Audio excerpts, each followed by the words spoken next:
Buenas noches, hermanos. ¿Cómo están ustedes?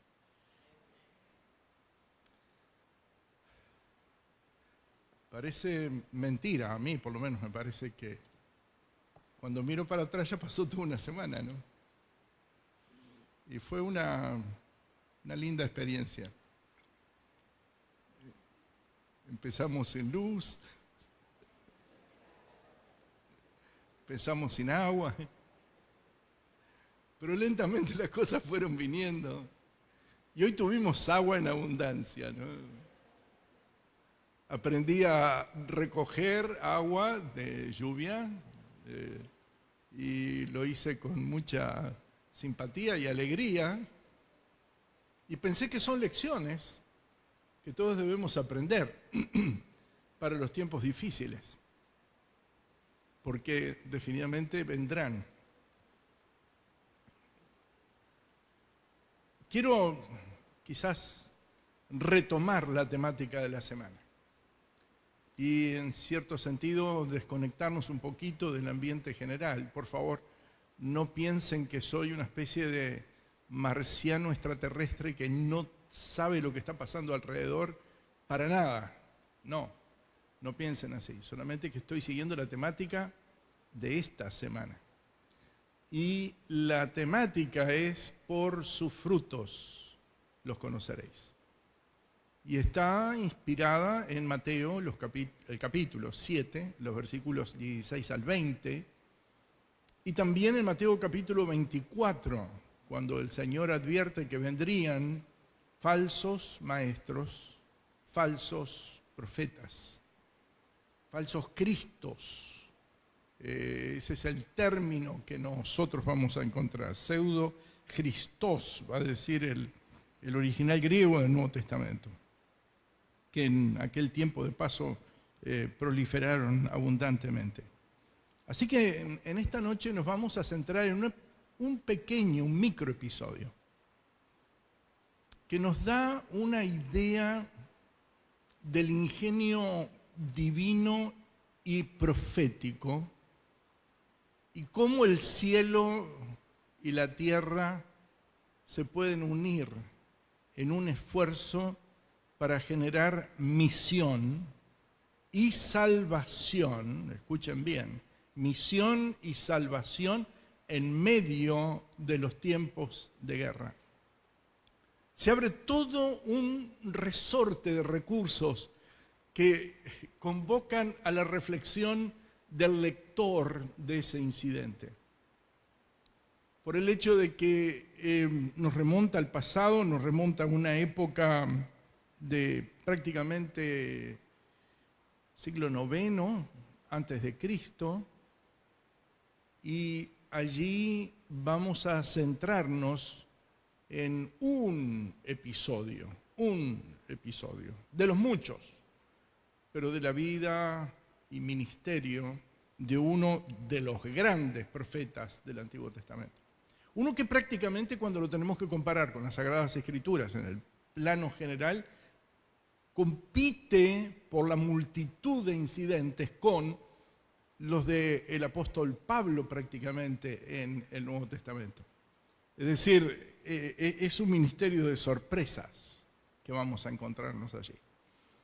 Y hoy nos desenganchamos un poquito, es decir, nos desconectamos de la temática de ayer. El tema de ayer fue un tema, lo que los expositores llaman un sermón temático. Hoy volvemos a lo que estoy más acostumbrado, el sermón textual o expositivo, en el cual termina prácticamente cuando el texto termina.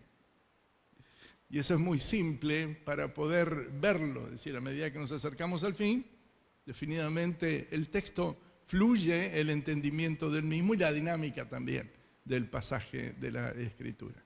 Vamos a ir al libro segundo de Reyes, libro segundo de los Reyes. Toda vez que hablamos del Antiguo Testamento, Crónicas, Samuel, Reyes, estamos hablando de libros. Estas no son epístolas, por lo tanto es libro segundo de los Reyes, y acostumbrémonos a decirlo de ese modo y lo vamos a expresar muy correctamente en idioma español. Dice el texto lo siguiente. Ahora el rey de Siria estaba haciendo guerra contra Israel. ¿Alguna novedad? Parece un periódico reciente, ¿no es cierto? Siria versus Israel. Ese es el encabezado de la sección del versículo 8 del capítulo 6, segundo libro de los Reyes, Antiguo Testamento. Y consultó con su siervo diciendo, mi campamento estará en tal y tal lugar. Y el hombre de Dios envió al rey de Israel diciendo, ten cuidado de no pasar por este lugar porque los sirios están bajando allí. Entonces el rey de Israel envió a alguien al lugar que le había dicho el hombre de Dios, así lo llama el texto.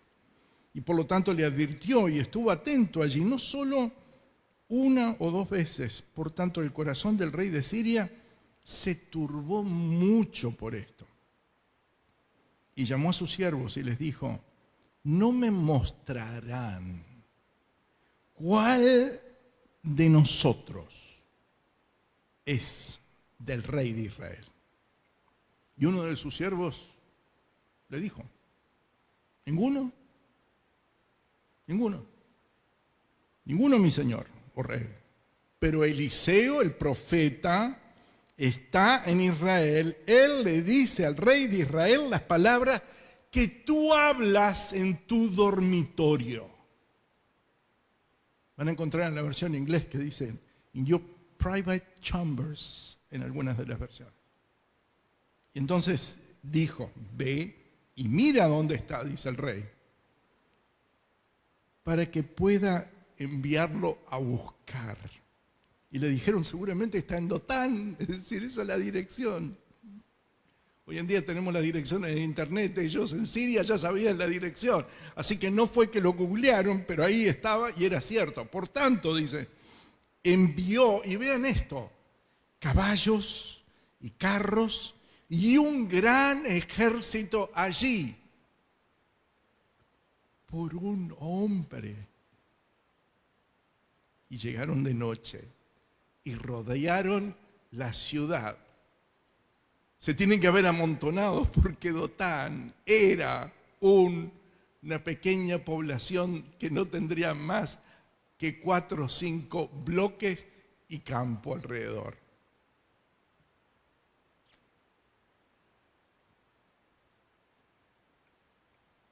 Dice versículo 15, y cuando el siervo del varón de Dios se levantó temprano en la mañana y salió, había un ejército que rodeaba la ciudad con caballos, carros. Su criado le dijo, ay, Señor mío, ¿qué haremos? Entonces le respondió, no temas, porque los que están con nosotros son más que los que están con ellos. No lo dice el texto, pero seguramente aquí aparece lo que uno puede entrever, la semiótica de los textos. Porque cuando dijo eso Eliseo, la quijada de su siervo debe haber tocado piso y aterrizado cuando lo miró diciendo, yo no veo lo mismo. Y entonces Eliseo ora. Y acá el texto es lo que nos llama la atención. El hebreo es más apocopado que el griego, es más compacto en sus expresiones, pero definitivamente hay un tránsito en el cual el profeta cambia de interlocutor. Deja evidentemente de mirar a su siervo y ahora habla con el cielo y oró, dice el texto, y dijo, Señor, te ruego, abra sus ojos para que vea. Entonces, el Señor abrió los ojos y el joven vio. Y aquí el monte estaba lleno de caballos y carros de fuego alrededor de Eliseo. Los mismos ojos, mismo siervo, misma condición geográfica. Hablando claro, estaba en la misma postura GPS, longitud y latitud, exacto, desde el mismo lugar, mira ahora alrededor y comienza a ver otras cosas. Este panorama que nosotros encontramos aquí y en el cual vamos a estar viajando por estos minutos, nos va a tratar de entender o ver o hacer comprender, en primer lugar, la agenda profética en tiempos de guerra, algo que nos suena parecido a lo que está pasando en Europa, por lo menos. Otra, la comunión del profeta con el cielo, importantísimo en medio de una controversia semejante. No puedo evitar decirlo, pero esto raya en lo filosófico teológico, pero es el concepto de realidad. ¿Cuál es? Versus realidad. No quiero confundir a nadie, pero ¿era real lo que estaba viendo antes? Sí. ¿Era real lo que estaba viendo después? ¿Cuál de los dos no era? Porque de hecho acá nos vemos en interpretar este concepto de la realidad y la realidad. Y cuando abrimos la página del Nuevo Testamento y leemos Mateo capítulo 17 y vemos definitivamente el momento de la transfiguración del Señor, la presencia allí de Elías y también Moisés, y definitivamente la petición que hay de hacer cabañas para ellos, acá nos encontramos en un ambiente prácticamente parecido, realidad y realidad. Y un aspecto que necesitamos, un aspecto que es a veces una necesidad en nuestra iglesia, en la iglesia local, en las conferencias, las uniones, en la administración de la iglesia, y es el liderazgo compasivo. El liderazgo compasivo. Ese liderazgo compasivo ustedes lo pueden ver en todos los actos de Eliseo, en cómo él va a actuar en todo momento paternalmente con su siervo, comprendiendo su condición, entendiendo lo que él ve, no discutiendo con él, no reprendiéndolo por lo que no ve, sino pidiéndole al que puede abrir los ojos de él, que los abra. Y definitivamente lo vamos a ver en una extensión más, un poco más adelante. Este es un texto simple dentro del marco del Antiguo Testamento que está saturado de un profundo mensaje de paz, de testimonio, de misión, de evangelización y de buena voluntad en la tierra. El contexto histórico, este episodio transcurre en los tiempos de Eliseo, lo podemos ubicar aproximadamente entre el 850 al 800 antes de Cristo, el ministerio de Eliseo. Es siempre Eliseo, me encanta poder pronunciar Eliseo o Elías en español, it's very complex in English, tanto el uno como el otro, es todo un desafío, incluso para los angloparlantes, ¿no es cierto? Pero aquí nosotros nos encontramos con una sociedad que está prácticamente en una condición de bancarrota espiritual. Y los padres, en medio de esa condición, tenían un recurso. Y el recurso era nombrar a sus hijos con un mensaje. Eliseo significa Dios salva. Dios salva. Prácticamente en el contexto, leámoslo así: el Dios de Israel salva. No es Baal, Dios, el Dios de Israel salva. Ese es el sentido del nombre Eliseo. Él salva.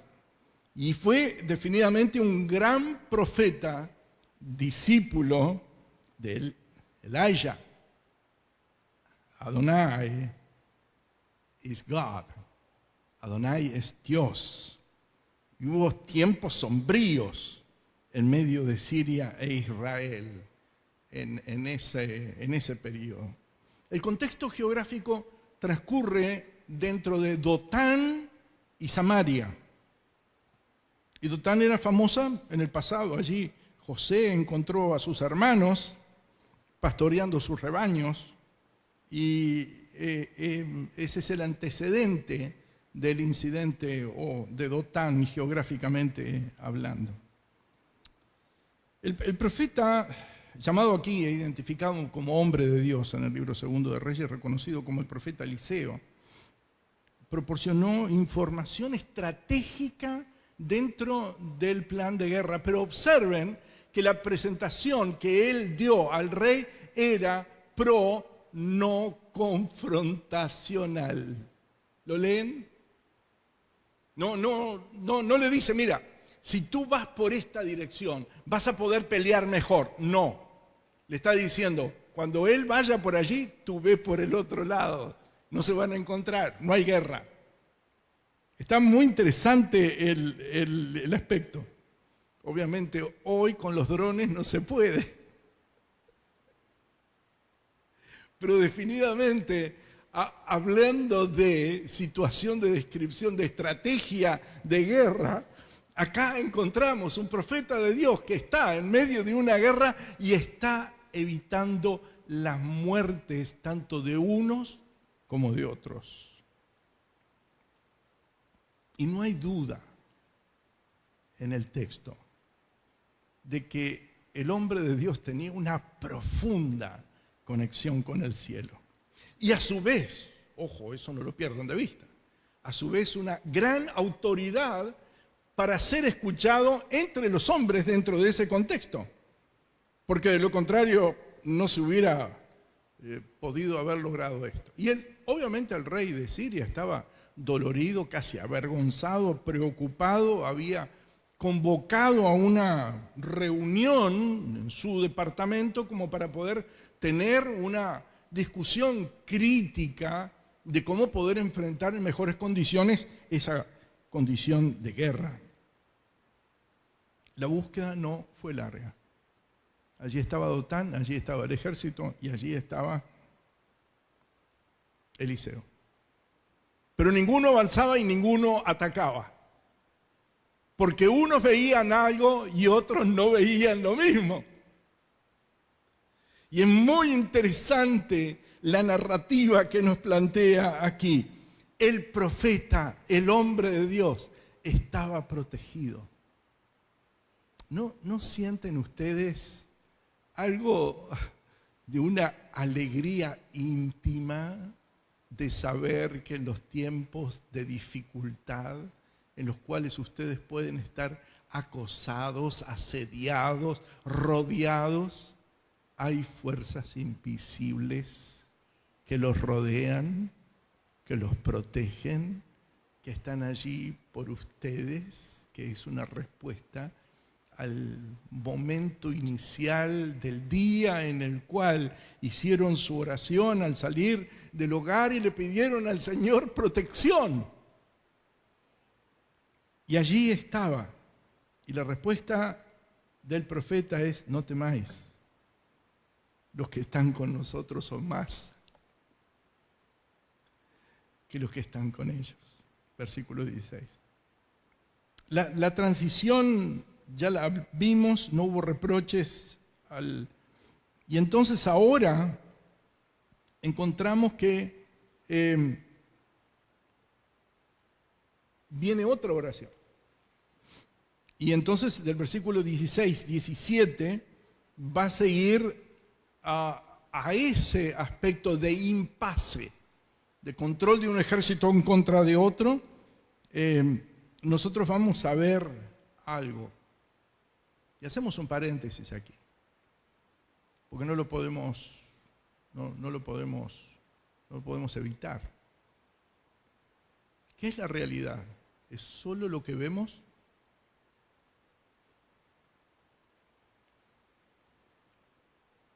No me respondan en voz alta, pero reflexivamente, ¿es todo lo que vemos? Bluetooth, yo no lo veo, pero definitivamente cuando usted usa el AirDrop, usted pone un móvil al lado de otro y de pronto todo lo que está allí pasó al otro. Pero entonces usted dice, bueno, tiene la misma coma, los acentos están bien, le puse esto, hay un jeroglífico, más, menos, no, está todo ahí. Pero no hay ninguna conexión. La electricidad existe, no la vemos. Las ondas magnéticas, no las vemos. Los polos de atracción, no los vemos. La ley de caída de los cuerpos. No voy a estar entrando en la física ahora. El magnetismo. ¿Cuántas leyes hay que regulan nuestro universo y no los vemos? Hay leyes que nos regulan y las vemos. Especialmente aquellas que te llevan algún ticket después si las transgredimos, ¿verdad? Y especialmente si todavía hay una cámara que los conecta con una agencia central donde aparece nuestra foto personal, de frente, perfil, costado, de atrás, etcétera, etcétera. No llore nadie aquí. Todos hemos tenido algún incidente alguna vez. Yo no soy padre confesor, así que no hay problema en ese sentido. Pero toda vez que nosotros nos encomendemos a Dios, hermanos, para hacer su voluntad, el Señor estará allí por nosotros. Pero debemos hacerlo. Debemos hacerlo. Y cuando lo hagamos, no olvidemos el espíritu del y si no. Dios puede. Y si no, sepas que tampoco haremos esto o aquello. Es decir, la firmeza de la lealtad al mensaje y a las cosas de Dios debe ser permanente. Cuando la Biblia dice el reino de los cielos se ha acercado, es decir, acá hay una interacción de lo divino con lo humano que nosotros no vemos y a veces no lo vemos de buenas a primeras, pero allí está. Y las fuerzas del bien están protegiendo al mejor representante que tenían en la zona en ese momento y por el cual estaban buscando. ¡Ey! Un ejército buscando a un solo hombre. ¡Ey! No es común eso. No es común. Y este es un incidente súper interesante. Ahora, ¿qué hace Eliseo? Ora. Él no podía hacer lo que había planeado, pero el corazón de Eliseo era un corazón según el corazón de Dios. Y ora porque son dos corazones en total sintonía. Y el texto del versículo 18 dice, y luego que los sirios descendieron a él, oró Eliseo a Jehová y dijo, te ruego que hieras con ceguera a esta gente. Y los hirió con ceguera, conforme a la petición de Eliseo. Y después le dijo Eliseo, no es este el camino, ni esta es la ciudad. Seguidme y os guiaré al hombre que buscáis. Y los guió a Samaria. Ahora, ¿se imaginan aquel incidente acercándose a Samaria? Un ejército y el profeta. Desde lo alto de la torreta mirando, ¿qué viene? Un ejército sirio. ¿Vienen armados? Sí, pero parece que están las armas en posición de transición. ¿Y quién viene? ¿Vienen solos? No, viene el profeta Eliseo. Lo vienen siguiendo Eliseo. Y entran en Samaria.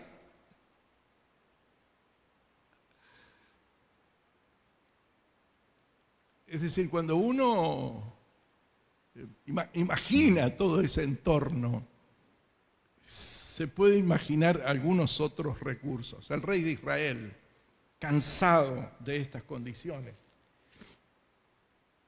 y antes que ninguna otra cosa,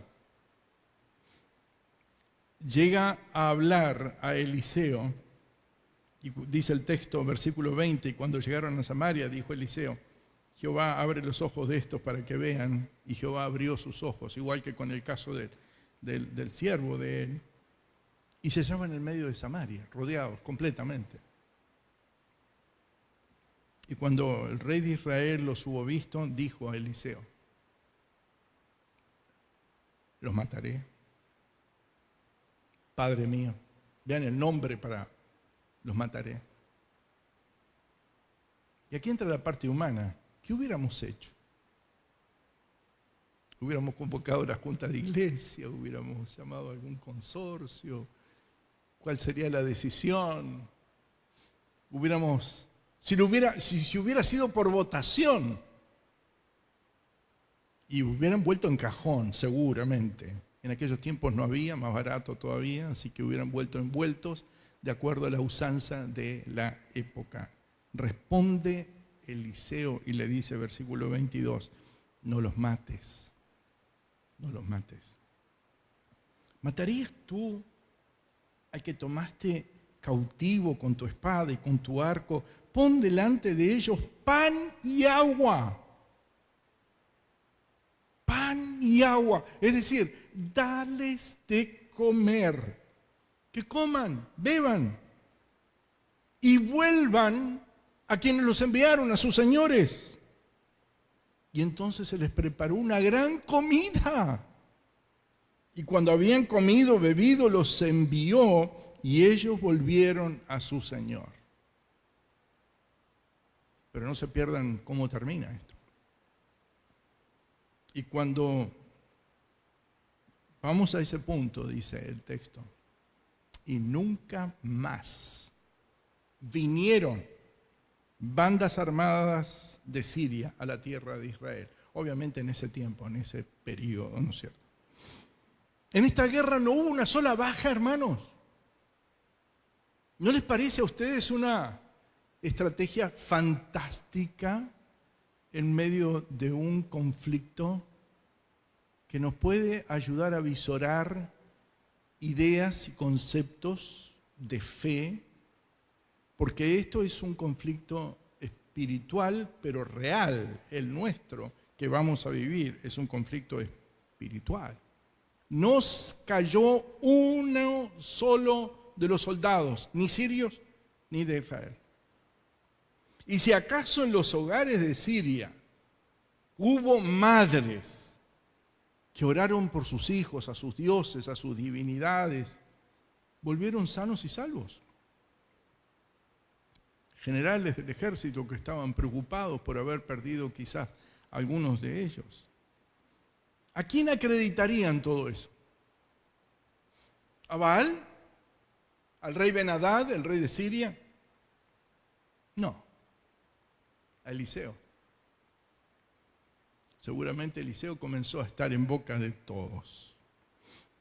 Y toda la gloria era para Eliseo. Y cada vez que el nombre de Eliseo se pronunciaba, estaban pronunciando Dios salva. ¿Quién fue? Dios salva. ¿Quién hizo esto? Dios salva. ¿Y cómo fue? Porque Dios salva dijo esto. ¿Y qué dijo el rey? No, pero Dios salva dijo que no nos maten porque Dios salva. Este no era el Dios de los sirios, era el Dios de los enemigos de ellos. Y acá nos encontramos con dos fuerzas opuestas. Una que buscaba dominar, conquistar, poseer, matar. Los otros en su territorio defender. No estaban interesados en tenerlos entre ellos, pero participaron de la idea del profeta. Lo hicieron armoniosamente. Y este es un mensaje de salvación a través de la paz. Aquí los profetas son conocidos por sus frutos. Los monarcas son conocidos por sus frutos.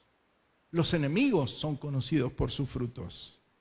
Y uno de ellos, su fruto, era la guerra, la destrucción, el dominio y el control.